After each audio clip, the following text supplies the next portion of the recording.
This is the Momentum Podcast.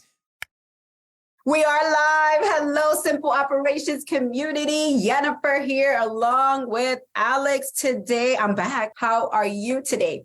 I'm doing good. I'm a little jealous. You have your Swannies on. I'm going to swap to mine. So much more soothing, so much easier to be in front of all these lights.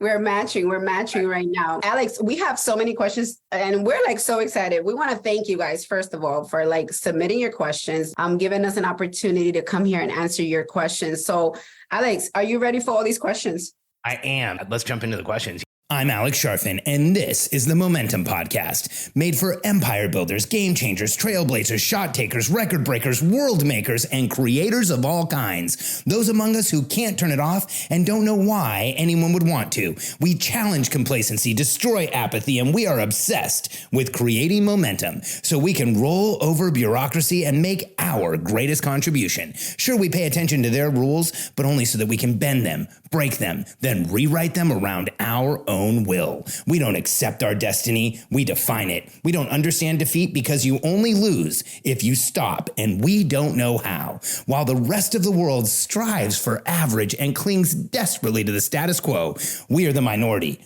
the few, who are willing to hallucinate there could be a better future. And instead of just daydreaming of what could be, we endure the vulnerability and exposure it takes to make it real. We are the evolutionary hunters, clearly the most important people in the world, because entrepreneurs are the only source of consistent, positive human evolution, and we always will be.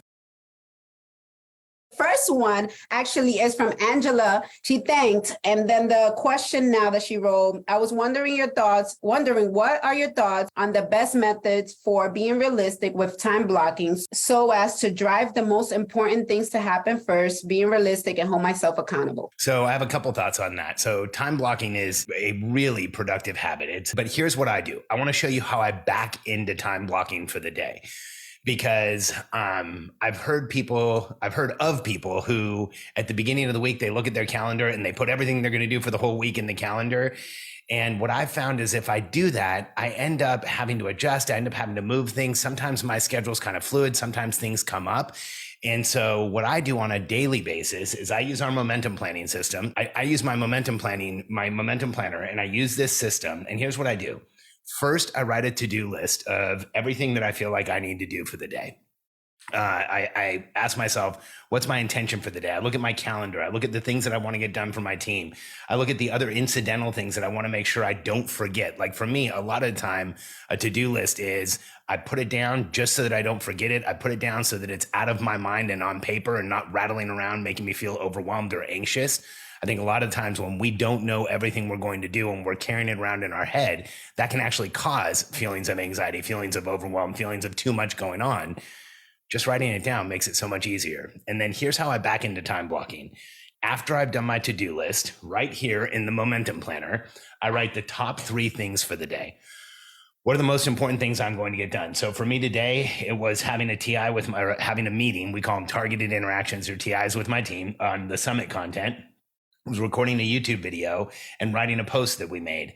And so I put those in my top 3, and then I look at my calendar, and that's where I block off time. And so the top 3 things get my time on a daily basis. I look at what open blocks of time do I have, and I get them done there.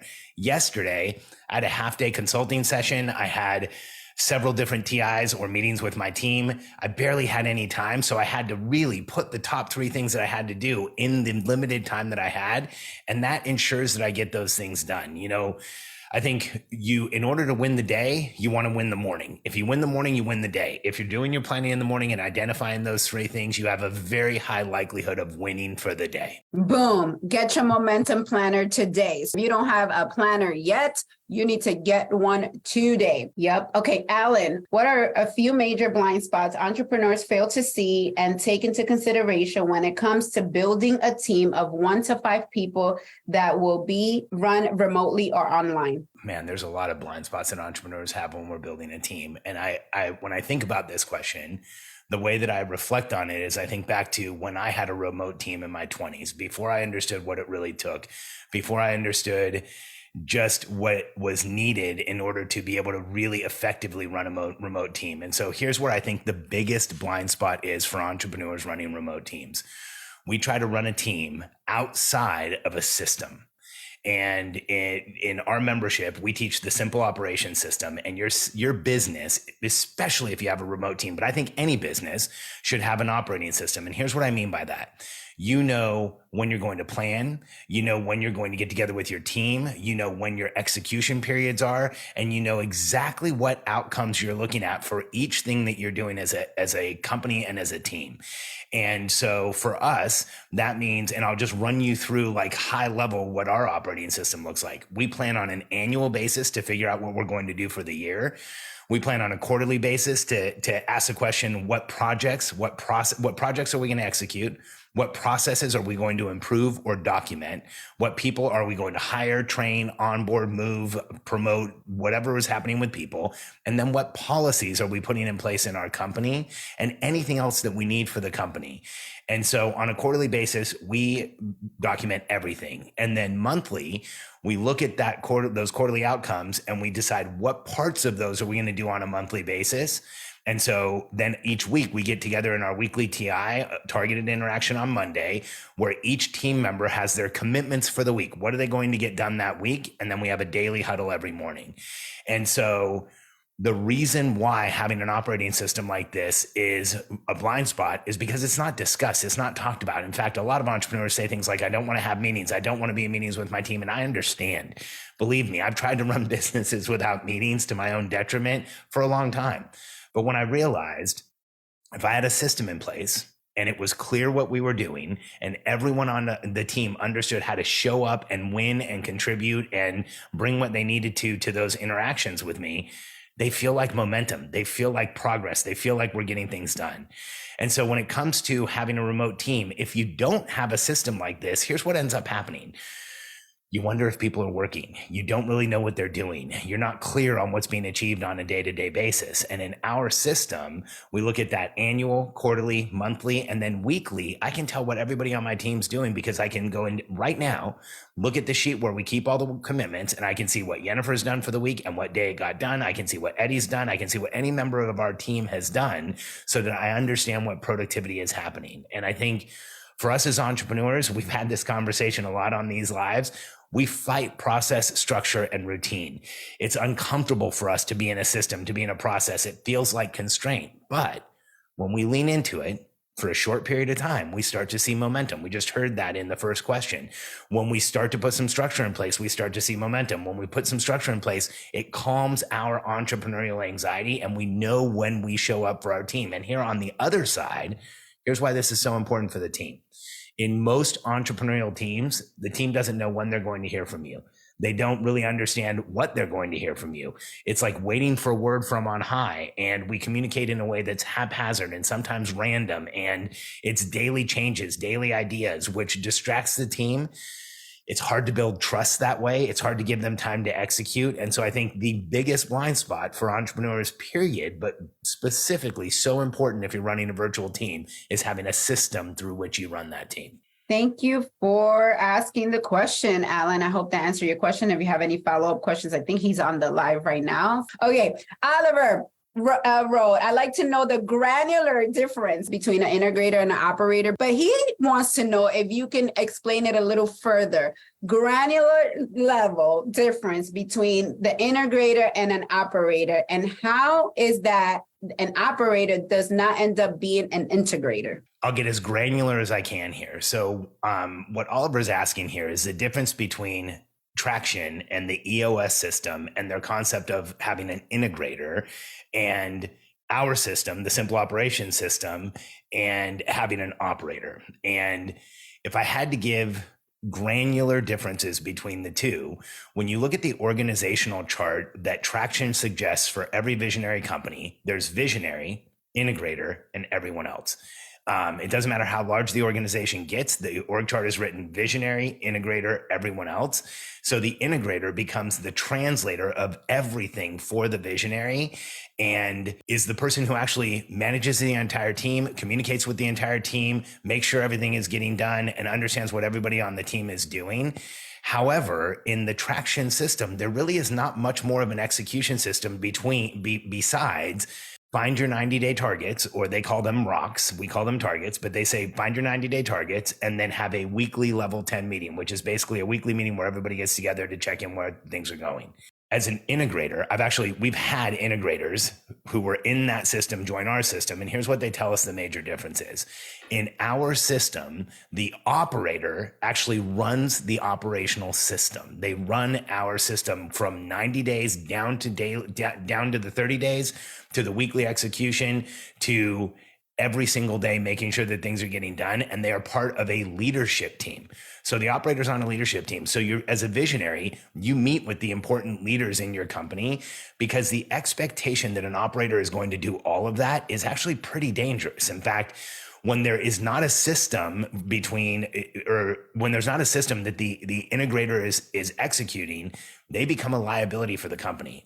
There's been multiple companies that have come to us after they've lost their integrator and they've realized just how exposed they are. When they lose their integrator, they lose the person who's getting everything done. They lose a lot of institutional knowledge. They lose this system through which the company is executing. When you look at it on how we have an operator set up, the operator runs a structure, runs a system. So if they need to be out for an extended period of time, if they're on maternity or paternity leave, if they have an issue that comes up and they can't be at work for a week, somebody else can pick up and just run the targeted interactions, run the system, so that it's not a person running the entire company, it's a process running the company. And that's really the major difference. I think the expectation that you're going to find this unicorn person that can translate everything that the visionary wants, they can follow up on everything, they can be in charge of every project, they can do all the things, is really an unfair expectation. When you look at our system, that person is running a operational system that if they can't be there, somebody else can step in. And if for some reason, if they're no longer there, someone else can step in, and the process runs the business, not the person. That's a major distinction. I'd say that is the biggest difference between how we set up an operator and how the general accepted description of an integrator is in most companies. Awesome. Oliver, let us know if that answered your granular answer to this question. Thank you for asking. Was it granular enough? Granular enough, all right. And Jeremy wrote, the first step in the sharpen process is analyze. Do you start with the 5 core functions or something else? 100% the 5 core functions. Anybody who wants to download the free report on the 5 core functions can go to predictablebusinesssystems.com. And here's what we mean by analyze. And just to share the process, it's analyze, prioritize, commit, execute, and renew. And so here's what I mean by that. First, you want to analyze the business to understand what the business needs. In the vast majority of businesses, there is no analysis of the company to say, what does the business need? Where is the deficit in the customer journey? Where's the deficit in what we're doing as a company? And so by analyzing the 5 core functions, which are lead generation, nurturing the leads, conversion, delivery, retention, resell, and upsell, you look and say, where do we have weaknesses? Where do we have exposure? Where could we be stronger? And then you start building what the company actually needs. And so the 5 core functions is an analysis tool that we recommend our members use every quarter. And they ask the questions, where are we in those 5 categories of lead gen, nurture, conversion, delivery, retention, resell, and upsell? And then you build your projects around that. And it feels pretty obvious to do that, but we onboard people into our program all the time. And one of the things that we do is we have what we call a strategic direction call, where we look at their 5 core functions analysis, and then we look at the plan that they've built that we call a waterfall, that 90-day plan with what they're going to do in the month. And oftentimes, when we look at the 5 core functions where there's deficit in the company, where they have the lower scores, and then we look at what they planned for the quarter and for the month, the quarter and the month do not answer the issues that they're having in the 5 core functions. And oftentimes what we see on the waterfall of the plan are things that the entrepreneur thinks they need to do, or something that someone at an event said that they should do, or an idea that they got from seeing something on social media. And oftentimes it's exactly the thing that the company really doesn't need. So I'll give you a quick example. I recently talked to some friends of ours that are in our system. We looked at their 5 core functions, and lead generation was like a 4 or a 5. They were getting a ton of leads. Nurture was like a 2 or a 3. They didn't really have good systems in place, and conversion was decent, but they weren't taking a lot of people from lead to nurture to conversion.